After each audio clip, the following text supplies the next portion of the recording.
Alhamdulillahirabbil alamin. Innal hamdalillah nahmaduhu wa nasta'inuhu ala umuri dunya waddin. Wa na'udzu billahi min shururi anfusina wa min sayyiati a'malina. May yahdihillahu fala mudilla lahu wa may yudlil fala hadiyalah. Asyhadu an la ilaha illallah wa asyhadu anna Muhammadan abduhu wa rasuluh. Allahumma shalli ala Muhammad wa ala ali Muhammad kama shallaita ala Ibrahim wa ala ali Ibrahim. Wa barik ala Muhammad wa ala ali Muhammad kama barakta ala Ibrahim wa ala ali Ibrahim innaka Hamidum Majid. Amma ba'du. Ibu dan bapak sekalian yang saya hormati, alhamdulillah kita dipertemukan di masjid ini untuk menambah ilmu, mengisi waktu sampai nanti menjelang duha. Pembahasan kali ini tentang ngalap berkah, ngalap barokah, tabaruk. Saya simak penjelasan Ustadz Abdul Somad di video UAS menjawab itu tentang ngalap barokah. Saya kira Bapak Ibu bisa membuka channel itu dulu. Kemudian saya ingin memperjelas bahwa memang berkah itu ada, tabaruk ngalap berkah itu bisa. Pembahasan selanjutnya saya akan merinci tentang berkah dalam agama kita itu luar biasa. Sering kita ucapkan, sering kita pakai untuk doa, dan setiap bertemu kita selalu meminta berkah. Pembahasan ini saya bagi dua. Yang pertama adalah narasi deskripsi tentang berkah itu. Lalu selanjutnya di video yang kedua akan saya sampaikan tentang cara ngalap barokah. Kita cari bahas kita tentang berkah, tabaruk. Makna berkah itu adalah tabaruk, talabul barokah, nyari berkah. Apa itu berkah? Berkah itu artinya menetap. Barokal ba'iru yabruku burukan. Jadi menetapnya sesuatu. Bahasa Arabnya sumur atau danau itu adalah al-birkah. Barokah dari kata berkah barokah. Birkah itu sibhul haudi yufaru fil ardi. Semacam danau yang digali di bumi yang airnya tetap tambah banyak. Jadi berkah itu adalah kasratu fi kulli khair, kebaikan yang banyak, atau ziyadatul khair, bertambah-tambahnya berbagai kebaikan. Itu bisa dengan amal saleh, dan segala apa yang disyariatkan oleh Allah itu berkah karena berdampak pada pahala. Bagaimana seseorang dikatakan berkah? Ketika ditanya, ya Rasulullah, ayun nasi khair. Rasul, manusia gimana yang paling berkah? Rasul bersabda, man tala umruhu wa hasuna amaluhu. Orang yang paling berkah dalam hidup itu adalah orang yang usianya panjang, lagi banyak amal salehnya. Kayaknya di antara yang hadir ini, orang yang berkah itu ada dua, kayak panjenengan dan panjenengan, Pak. Karena kelihatan dari rambutnya. Jadi orang yang paling baik itu adalah orang yang panjang usianya lalu penuh ketaatan. Itu dibanding orang yang mati syahid masih menang orang yang usia panjang. Dan usia panjang itu adalah anugerah, nggak semua orang nyampe. Itu orang yang di alam kubur kalau ditanya mereka ingin kembali, lalu apa jawabannya? Nanti ketika di dunia aku kalau nyampe tua akan tobat. Ternyata ajalnya datang masih muda, masih kuat, sehat, six-pack, muda, kaya, bahagia, tinggal di villa dengan istri, anak dua. Ternyata kematian datang juga dan gak bisa diundur. Satu-satunya yang gak bisa diundur dalam hidup, satu-satunya yang gak bisa diwakilkan dalam hidup itu adalah ajal. Kalau udah datang waktunya, nyampe juga. Gak ada wakil, gak ada badal. Dan gak pernah salah alamat. Ada tahu orang mati lalu harus dicabut, tahu-tahu yang diambil adalah tetangga sebelahnya. Gak ada. Alamatnya pasti. La yastakhiruna sa'ata wa la yastaqdimun. Gak bisa dimajukan dan gak bisa dimundurkan. Saya termasuk keluarga yang oleh Allah tidak diizinkan dapat usia panjang. Ayah saya itu usia 59 wafat. Kakak saya usia 55, baru 5 bulan yang lalu wafat. Saya udah 51. Saya berharap bahwa usia saya inginnya panjang. Boleh tak minta usia panjang? Oh, ini Nabi bilang kok orang yang paling baik itu adalah yang usianya panjang lagi banyak amal soleh. Karena itu baik maka minta. Sesuatu yang baik itu harus diminta, di samping diusahakan. Karena orang yang paling baik itu adalah yang usianya panjang lalu banyak amal solehnya. Dan sebaliknya, ketika ditanya manusia gimana yang paling jelek, lalu Nabi bilang mantola umuruhu wasa amaluhu. Tambah tua, tambah dadi, gak tambah tobat. Itu orang yang paling jelek. Usia 40 itu dapat rahmat. Usia 50 itu agak diringankan ke hisab. Usia 60 diijabah doanya. Usia 70 bisa mustajabah. Usia 80 ke atas itu dapat pengampunan. Jadi semakin bonusnya panjang, itu semakin dapat kebaikan dari Allah. Indikatornya dari usia 40. 40 itu mau dekat ke surga atau dekat ke neraka, mau bersahabat dengan malaikat atau berteman dengan setan. Itu batasnya usia 40. Jadi hati-hati bagi kita, karena kita nggak ada jaminan nyampe tua. Panjenengan yang sepuh ini luar biasa. Hidup sekali, mati tidak kembali, tetapi menjadi penentu. Penentu kita akan bahagia selamanya atau sengsara selamanya itu bukan di alam barzah, di alam kubur, tapi ketika di alam dunia ini. Ini ngefeknya kemana alam barzah, ngefeknya kemana alam kiamat, ngefeknya ke alam mahsyar, ke alam mizan, ke jaza, ke sirat, lalu mau surga atau neraka, itu ditentukan sekarang ini. Nah, jangan sampai terlalaikan. Ini hanya sekedar ujian terminal. Harus ingat tempat tujuan, jangan bingung nyari bekal, nyari bis. Kalau udah nyampe di terminal, segera lihat arah kemana itu. Ada enggak tempat yang berkah?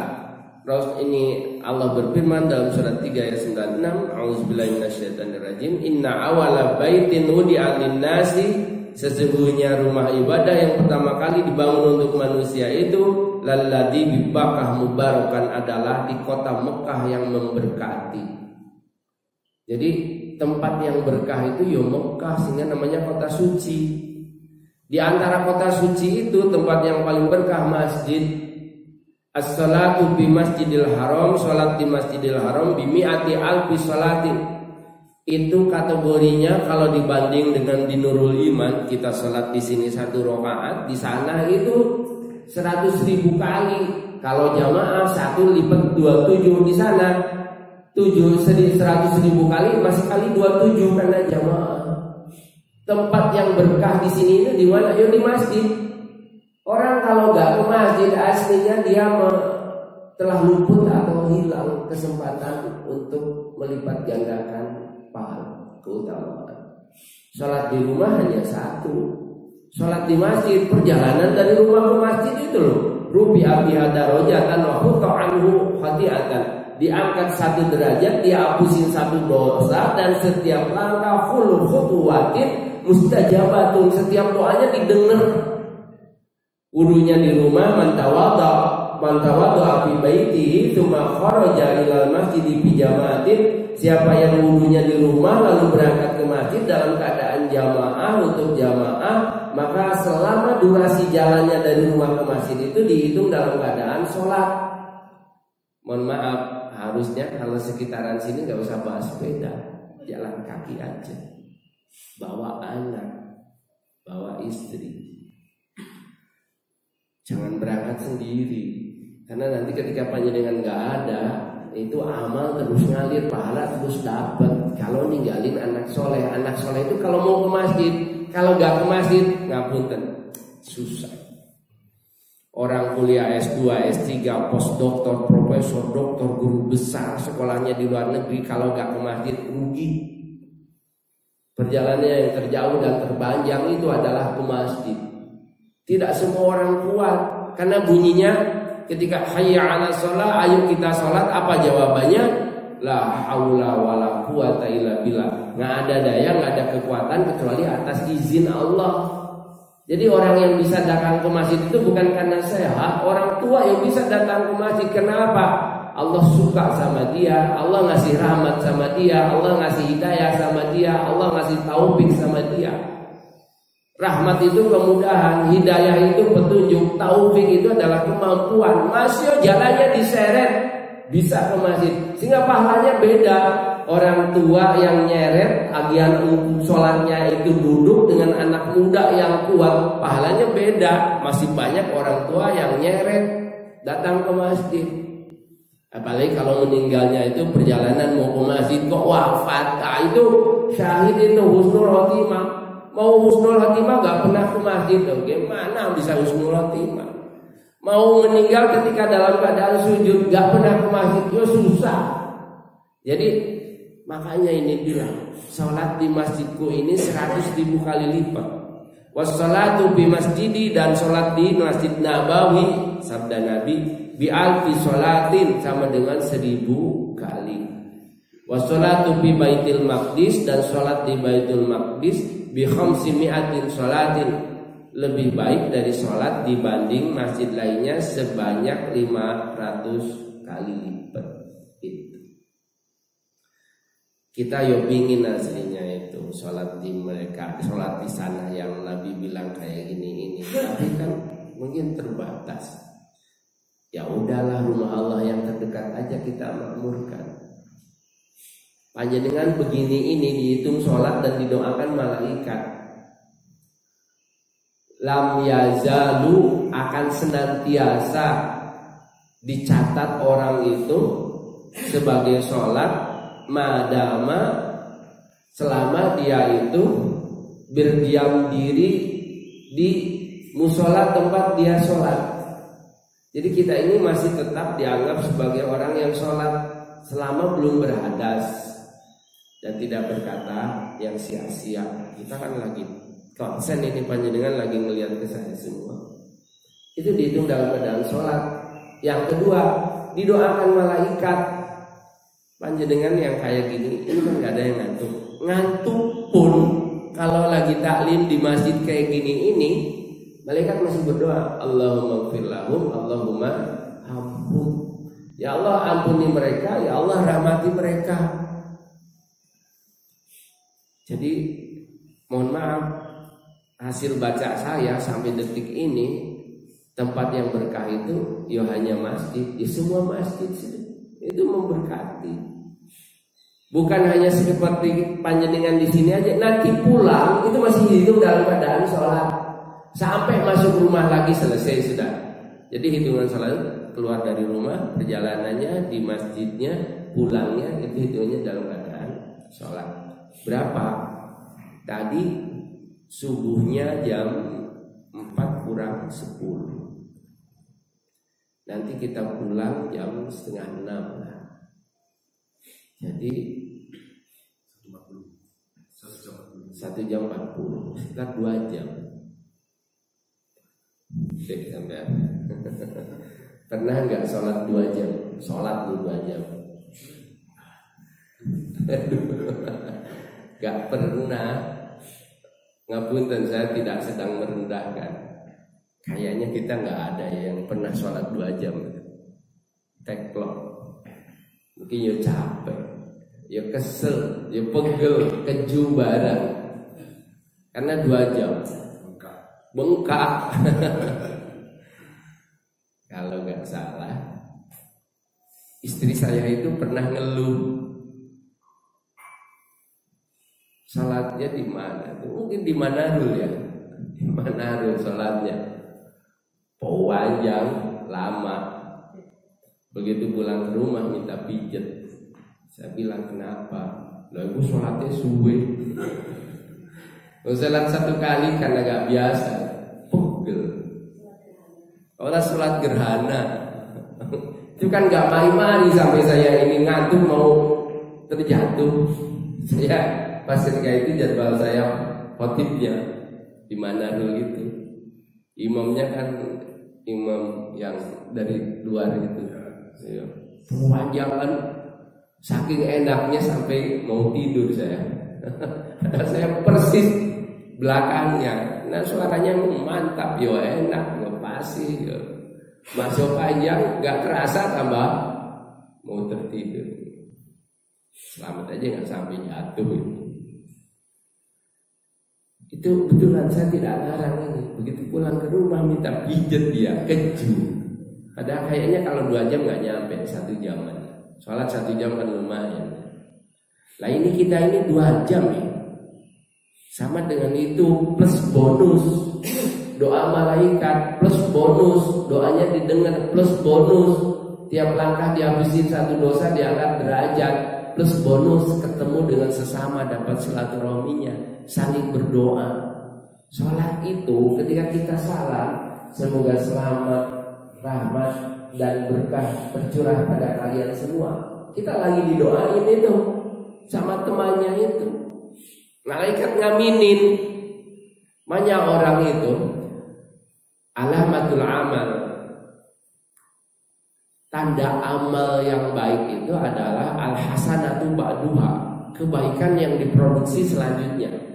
Jadi kalau kita melakukan amal baik kok tambah semangat, tambah bertambah-tambah, itu indikator amalnya diterima.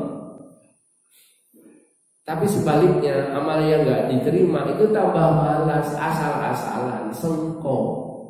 Akhirnya dia meninggal dalam keadaan miskin lagi, drop. Itu namanya nggak husnul khotimah. Kenapa kita ini kok harus bahas berkah? Satu, kata berkah itu selalu kita ucapkan. Mau masuk rumah, keluar rumah, mau pamit, bahkan sholat kalau nggak ditutup dengan salam itu nggak sah. Dan di dalam salam itu ada assalamu, semoga keselamatan alaikum tercurah pada kalian, warahmatullahi beserta rahmat Allah, wabarakatuhu dan berkah dari Allah. Jadi kalau salam ketika sholat itu harus tuntas, nyampe di wabarakatuh, karena itu doa dan penutup. Doa dalam sholat lagi. Salam yang pertama itu wajib, salam yang kedua sunnah. Andai kata begitu salam yang pertama mau yang kedua lalu keluar angin, sholatnya sah. Dan setelah imam salam 2 kali, makmum baru ngikut. Bukan baru salam lalu makmum ngikut, enggak. Dituntaskan biar selesai 2 kali baru kita salam. Dan salamnya yang utama itu minta selamat, minta rahmat, minta berkah. Jadi sampai tuntas. Yang kedua, ketika tahiyat kita baca juga. Ada yang baca at-tahiyatul mubarakatus sholawatu. Mubarakatuh itu ya keberkahan. Assalamualaikum ayuhan nabi warahmatullahi wabarakatuh. Agar keberkahan nyampe. Ketika Nabi dikasih salawat kayak gitu, Nabi bilang assalamu alaina wa ala ibadillahi salihin, dan juga selamat, rahmat, sejahtera, berkah tercurah pada kami dan hamba-hamba Allah yang saleh. Jadi kata berkah selalu kita ucapkan.